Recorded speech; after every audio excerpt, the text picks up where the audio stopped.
Hi అండి. అందరికీ నమస్కారం.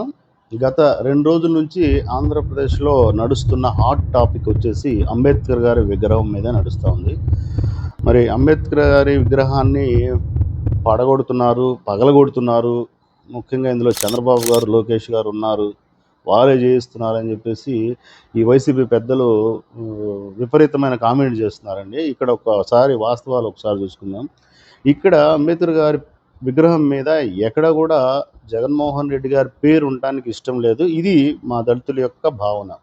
ఎందుకు అంటే అది చెప్తానండి.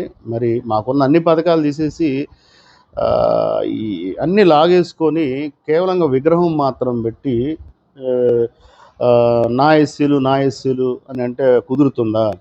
సరే, ఇలానే కొంతమంది కూడా అడుగుతున్నారు. చంద్రబాబు గారు అన్ని సంవత్సరాలు ముఖ్యమంత్రిగా చేశారు కదా! మరి అంబేద్కర్ గారి విగ్రహాన్ని ఎందుకు పెట్టలేదు అని అడుగుతున్నారు. దానికి కూడా సమాధానం చెప్తున్నామండి. మరి ఆ రోజున 2014 నుంచి 19 వరకు చంద్రబాబు గారు సీఎంగా పనిచేసినప్పుడు ఆహ్, అంబేద్కర్ స్మృతి వనం అనేది ఏర్పాటు చేసి దానికి ఓ 30 ఎకరాలు కూడా కేటాయించడం జరిగింది. ఆఫ్‌కోర్స్ అది విగ్రహం అక్కడ పెట్టలేకపోయారు. దానికి కూడా కారణాలున్నాయి. కేవలం 5 సంవత్సరాల్లో అది కూడా విడిపడిన కొత్త రాష్ట్రానికి ఫండ్స్ లేక ఇంకేదైనా కారణాలు కావచ్చు. అందులో భాగంగానే అమరావతి రాజధాని పనులు కూడా పూర్తవ్వలేదు. పోలవరం కూడా పూర్తవ్వలేదు. అందులో భాగంగానే ఈ స్మృతివనం, అంబేద్కర్ గారి విగ్రహం కూడా పూర్తి కాలేదు తప్ప వేరేది కాదు. ఇంతెందుకండి, ఒక మాట చెప్తాను. ఒక పళ్ళెం ఇచ్చి ఆ పళ్ళెంలో అన్నం, కూర, పప్పు వేసిస్తే గొప్పనా? ఒట్టి పళ్ళెం మాత్రం ఇచ్చి తినడానికి ఏమీ లేకుండా చేస్తే అది గొప్పనా? ఒకసారి ఆలోచించుదామండి. మరి చంద్రబాబు గారి టైంలో 14 నుంచి 19 వరకు గానీ, అంతకు ముందు గానీ అనేక రకాల పథకాలు ఎస్సీలు ఎదగటానికి ఉన్నాయండి. ఎస్సీ కార్పొరేషన్ లోన్లున్నాయి. మరి నిరుద్యోగ యువత ఆ లోన్లు తీసుకొని, ప్రతి సంవత్సరం లోన్లొచ్చాయి. ఆ లోన్లు తీసుకొని తమ సొంతంగా ఎదగడానికి ఆ లోన్లు ప్రతి సంవత్సరం ఇచ్చేవాళ్ళండి. ఆ తర్వాత చదువుకునే పిల్లలకి 10వ తరగతి వరకు బెస్ట్ అవైలబుల్ స్కీమ్ కింద కార్పొరేట్ స్కూల్లో ఉచితంగా చదువుకునే అవకాశం కల్పించారు చంద్రబాబు గారు. ఆ తర్వాత డిగ్రీ అయిన తర్వాత ఇంకేదైనా పెద్ద చదువులకి ఫారెన్ వెళ్ళాలనుకుంటే అలా కూడా అంబేద్కర్ ఓవర్సీస్ విద్యానిధి అనే పథకం ఏర్పాటు చేసి అనేక మంది పిల్లల్ని ఫారెన్ పంపించి చదివించారు.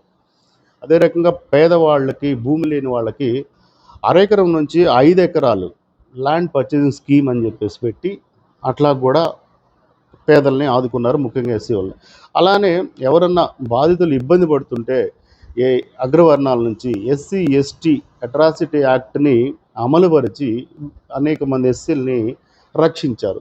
ఈ రకంగా అనేక విషయాల్లో ఎస్సీలకి మేలు చేసి, ఎస్సీలు ఎదగటానికి ఎస్సీ సప్లాన్ పెట్టి పల్లెలు, జనరల్‌గా ఊరికి దూరంగా ఉండే పల్లెలు అన్ని వస్తువులు, మౌలిక సదుపాయాలు బాగుండాలని చెప్పేసి ఎస్సీ, ఎస్టీ సప్లాన్ కూడా చేసి చూపించారు.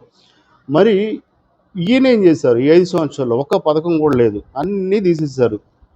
మళ్ళా ఎస్సీ సప్లాన్ నిధులని ప్రతి సంవత్సరం కనీసం ఒక 20,000 కోట్ల రూపాయలు శాంక్షన్ మాత్రం చేసి, అవి ఎక్కడ కూడా ఒక ఎస్సీ పిల్లోడికి, ఎస్సీ వ్యక్తికి కూడా చెందనీయకుండా చేసి ఇంత అన్యాయం చేశారు.